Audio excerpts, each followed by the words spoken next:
Bonjour les amis, alors on est dimanche, on retrouve le fameux évangile de Jean sur le pain de vie que nous avons commencé la semaine dernière avec le récit de la multiplication des pains. Aujourd'hui nous voyons donc le chapitre 6 de l'évangile de Jean, les versets 24 à 35. Lorsque la foule eut constaté que ni Jésus ni ses disciples ne se trouvaient là, les gens montèrent dans les barques et ils s'en allèrent à Capharnaüm à la recherche de Jésus. Et quand ils l'eurent trouvé de l'autre côté de la mer, ils lui dirent « Mais Rabbi, quand es-tu arrivé ici ?» Alors Jésus leur répondit, mais écoutez, en vérité, je vous le dis, ce n'est pas parce que vous avez vu des signes que vous me cherchez, mais parce que vous avez mangé des pains à satiété. Il faut vous mettre à l'œuvre pour obtenir non pas cette nourriture périssable, mais la nourriture qui demeure en vie éternelle, celle que le Fils de l'homme vous donnera, car c'est lui que le Père, qui est Dieu, a marqué de son sceau. Ils lui dirent alors, mais que nous faut-il faire pour travailler aux œuvres de Dieu ? Jésus leur répondit, l'œuvre de Dieu, c'est de croire en celui qui l'a envoyé. Ils lui répliquèrent, mais toi, quel signe fais-tu donc pour que nous voyions et que nous te croyions ? Quelle est ton œuvre ? Au désert, nos pères ont mangé la manne. Ainsi qu'il est écrit, il leur a donné à manger un pain qui vient du ciel. Alors Jésus leur dit, mais en vérité, je vous le dis, ce n'est pas Moïse qui vous a donné le pain du ciel, mais c'est mon Père qui vous donne le véritable pain du ciel. Car le pain de Dieu, c'est celui qui descend du ciel et qui donne la vie au monde. Ils lui dirent alors, Seigneur, donne-nous toujours de ce pain-là. Et Jésus leur dit, c'est moi qui suis le pain de vie. Celui qui vient à moi n'aura pas faim. Celui qui croit en moi jamais n'aura soif. Voilà, donc là on attaque un peu chose un petit peu plus sérieuse. Bon, la scène est relativement simple, là on comprend bien. Hein, les types cherchent Jésus parce qu'hier ils ont mangé gratis. Et vous savez, quand on se pose la question des signes de Jean, où l'évangile de Jean nous explique que par rapport à un événement, eh bien, on croit ou on ne croit pas, et que ça se fait en fonction de la foi. Et donc, celui qui croit en Dieu voit dans le signe, effectivement, une preuve qu'il a raison, alors que celui qui n'y croit pas voit dans le signe rien du tout. Et c'est bien ce qui se passe ici. Tout ce que le peuple a vu, c'est qu'il pouvait manger gratis. Il ne s'est posé aucune question sur la personnalité de la personne, de celui qui leur donnait à manger gratis. Voilà. Le travail de Jean, c'est de mettre en valeur la différence entre ce qui donne une satiété quotidienne et ce qui nourrit pour l'éternité. On a exactement avec la même chose avec l'eau du puits de la Samaritaine. Vous savez, on n'aura plus jamais soif. Mais on a aussi la même chose avec la question des outres qu'il faut changer parce que les vieilles vont éclater. Et on a aussi le vin de Cana qui disparaît en un instant.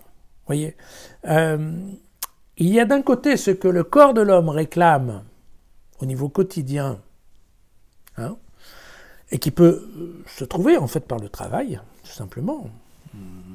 Vendanger, moissonner, pétrir, d'accord ? Et de l'autre côté, en miroir, si on veut bien, il y a ce qui nourrit à satiété, mais une satiété permanente, qui fait qu'il n'y a pas besoin d'en manger tous les jours pour arriver à obtenir cette impression de bonheur, de plénitude. Voilà. Et c'est là où, par exemple, et c'est un exemple qui est intéressant, c'est l'exemple de la manne. Parce que bien entendu, les Juifs disent, mais oui, mais attendez, le pain que nous envoie Dieu, nous, on a déjà eu ça. Ça a été la manne qui a été donnée à nos ancêtres. Et là effectivement, ça vaut la peine de relire le livre de l'Exode, alors au chapitre 16, qu'on n'a pas encore lu ensemble, mais voilà. Le Seigneur dit à Moïse, du haut du ciel, je vais faire pleuvoir du pain pour vous. Le peuple sortira pour recueillir chaque jour la ration quotidienne, afin que je le mette à l'épreuve. Marchera-t-il ou non selon ma loi, le 6e jour, quand ils prépareront ce qu'ils auront à rapporter? Ils en auront 2 fois plus que la récolte de chaque jour. Voilà.